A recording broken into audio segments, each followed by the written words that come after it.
Besoin de reconnaissance, 3 clés et 3 erreurs pour l'éviter ou plutôt pour le nourrir, ce besoin de reconnaissance. Donc dans cette vidéo, je voudrais revenir sur ce besoin qu'on peut avoir d'être reconnu pour ce qu'on fait, pour qui on est. Je voudrais surtout vous partager 3 clés pour nourrir ce besoin et puis 3 pièges, je crois, ou 3 erreurs qu'on peut commettre autour de cette idée du besoin de reconnaissance, d'avoir besoin de reconnaissance. Alors déjà, les 3 clés que je souhaitais vous partager. J'ai créé un modèle de coaching de l'alignement au projet qui repose sur plusieurs piliers. En fait, ces piliers sont des choses qui nous guident, qui nous nourrissent, qui nourrissent en fait notre cheminement. Et je me rends compte que quelle que soit la thématique qu'on aborde, vraiment ces différents piliers sont toujours présents. Donc en fait, je vais suivre ces différents piliers-là. La première clé, pour moi, c'est le premier pilier justement du CAP. Premier pilier, c'est écouter. Écouter ce qui se passe en soi. Je dirais que la première étape pour pouvoir nourrir un besoin, répondre à un besoin, c'est déjà d'identifier ce besoin.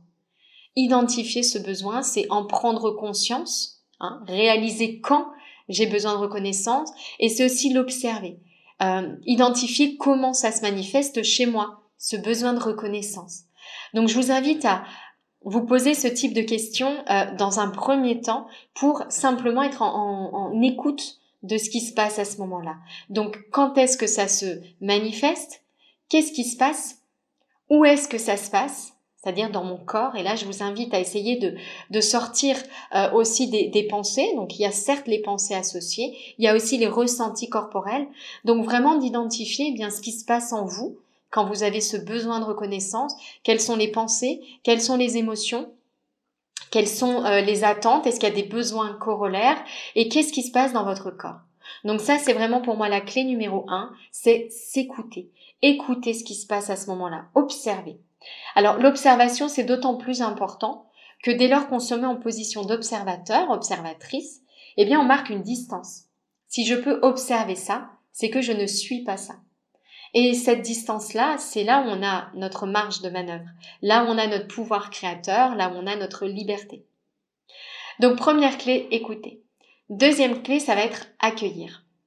Pour moi, c'est important cette étape de l'accueil, et c'est donc un autre pilier de ce processus CAP.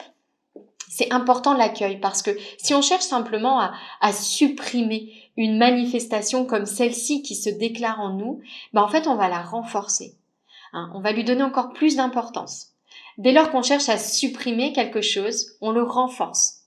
Donc c'est important à ce titre d'ouvrir plutôt les bras à ce qui se manifeste, et même si ce sont des expériences moins agréables, du type des besoins ou des blessures, des schémas limitants, même si c'est moins agréable à première vue, faut vraiment se dire que ces expériences moins agréables sont des occasions de s'éveiller à soi. Alors je dis s'éveiller à soi parce que j'aime pas trop l'idée des occasions d'apprendre, plutôt le sentiment qu'on sait déjà en fait les choses, simplement de les réaliser, d'en prendre conscience. Donc l'accueil de ce besoin de reconnaissance, c'est quoi? C'est simplement une reconnaissance. Je reconnais que tu es là. Voilà, je t'accepte en fait. J'accepte d'avoir un besoin de reconnaissance. J'aimerais peut-être autre chose, mais j'accepte sa présence et je l'accueille. Il y a aussi quelque chose que j'aime beaucoup, une idée que j'aime beaucoup, c'est de se dire que finalement ces expériences moins agréables, c'est vraiment ce qui nous amène à nous tourner vers nous. Et du coup, c'est ce qui va nous amener à faire l'expérience de ce qui est agréable. Ça fait vraiment partie de notre palette d'expériences, notre palette d'émotions, notre champ des possibles. Et je trouve que même si c'est moins agréable, on est en train d'expérimenter aussi ce pouvoir créateur, on est en train d'expérimenter ce champ des possibles. Donc ça, c'est vraiment la deuxième clé pour moi, c'est prendre un temps d'accueil. Je te reconnais, je te vois, tu es là et tu fais partie de mon expérience et de mon pouvoir créateur. Et puis la troisième clé, c'est vraiment l'idée de choisir l'amour, c'est-à-dire, certes, ce besoin de reconnaissance est là, certes, je prends le temps de l'accueillir, mais derrière, qu'est-ce que je peux faire de tout cela ? Pour moi, vraiment, notre démarche d'épanouissement personnel, elle est centrée sur une question. C'est qui est-ce que je choisis d'être ? Je vous le disais, on a une palette à disposition à chaque instant.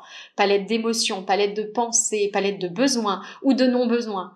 Et qu'est-ce que moi je choisis d'être? Et je trouve très important en troisième clé, troisième étape, de se poser cette question. En quoi ce besoin de reconnaissance peut m'aider à choisir qui je veux?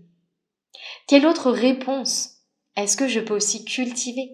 Quel autre schéma je peux créer plutôt que ce schéma qui repose sur ce besoin de reconnaissance et donc les pensées qui vont être associées, les émotions qui vont être associées? Quelle autre réponse est-ce que je peux choisir et qui me permettrait bien d'être qui j'ai envie d'être? Donc ça, ce sont les trois clés que je souhaitais vous partager pour nourrir ce besoin de reconnaissance. Je voudrais juste aussi attirer votre attention sur quelques pièges qui pour moi sont très présents en fait dès lors qu'on chemine entre les besoins, les blessures, les attentes, les schémas.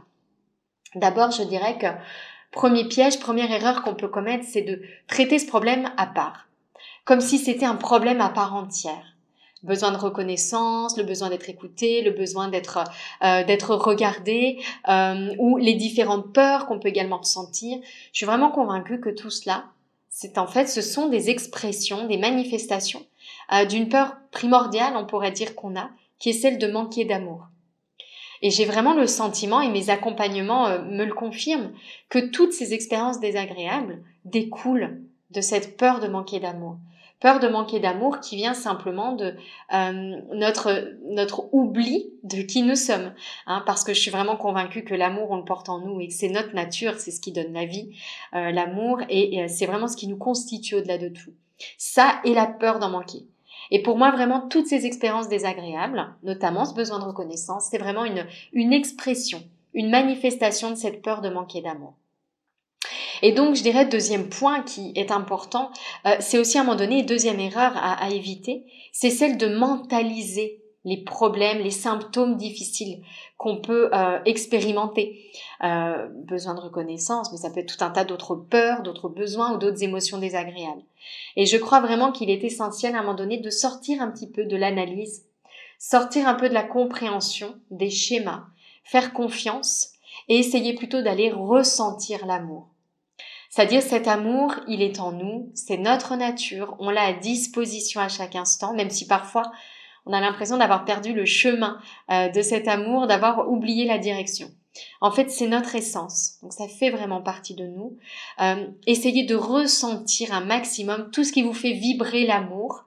Je crois que c'est vraiment un axe dans la vie qui ne trompe pas, qui ne trompe jamais, quel que soit encore une fois le problème qu'on rencontre ou l'émotion désagréable qui nous traverse. Et puis la troisième erreur, peut-être le troisième piège à éviter, ce serait de focaliser son attention sur des problèmes à résoudre dans sa vie. Je suis vraiment convaincue que plutôt que de passer du temps sur ces problèmes et essayer de chercher des solutions aux problèmes, il serait vraiment nécessaire, et c'est toute l'approche d'ailleurs de l'accompagnement, des accompagnements que je propose, vraiment nécessaire de changer le focus et d'aller plutôt porter toute son attention sur cette question: qui est-ce que je choisis d'être ? Qu'est-ce que je choisis de créer moi? Et c'est un vrai changement de paradigme que de sortir des différents problèmes, symptômes qu'on rencontre. Je suis trop timide, je manque de confiance, je manque de motivation, j'ai trop de ceci, j'ai pas assez de cela. Pour au contraire simplement se dire, ok, certes, il y a des choses pas parfaites et je les accueille, mais maintenant la vraie question, c'est qu'est-ce que j'ai envie d'être? Et plus que envie, qu'est-ce que je choisis d'être parmi tout mon potentiel, parmi tout ce champ des possibles, toutes ces graines que je possède, qui sont en moi et que je n'ai qu'à arroser. Qu'est-ce que je choisis d'arroser? Et vraiment, c'est quelque chose qui pour moi change complètement la donne, parce qu'on sort du problème, on enlève l'étiquette gros problème sur ces difficultés qu'on vit, et on va se focaliser surtout plutôt sur qui on a envie d'être. Si c'est une approche qui vous parle, n'hésitez pas à rejoindre la conférence que j'anime régulièrement. C'est vraiment une conférence formation parce qu'elle est assez structurée. Elle propose un cheminement logique, j'ai envie de dire cohérent et sans dispersion, parce que je sais que on peut avoir tendance à partir dans tous les sens et surtout à mouliner beaucoup. Donc c'est une conférence qui partage des clés pour vivre la vie qui vous ressemble. Je vais vous mettre le lien en dessous de cette vidéo. Voilà, j'espère que cette vidéo sur le besoin de reconnaissance vous a plu, vous a parlé. N'hésitez pas à aimer cette vidéo si elle vous a plu, ça me donne un indicateur pour la suite aussi de mes vidéos. Je vous souhaite une très très belle journée, à très bientôt.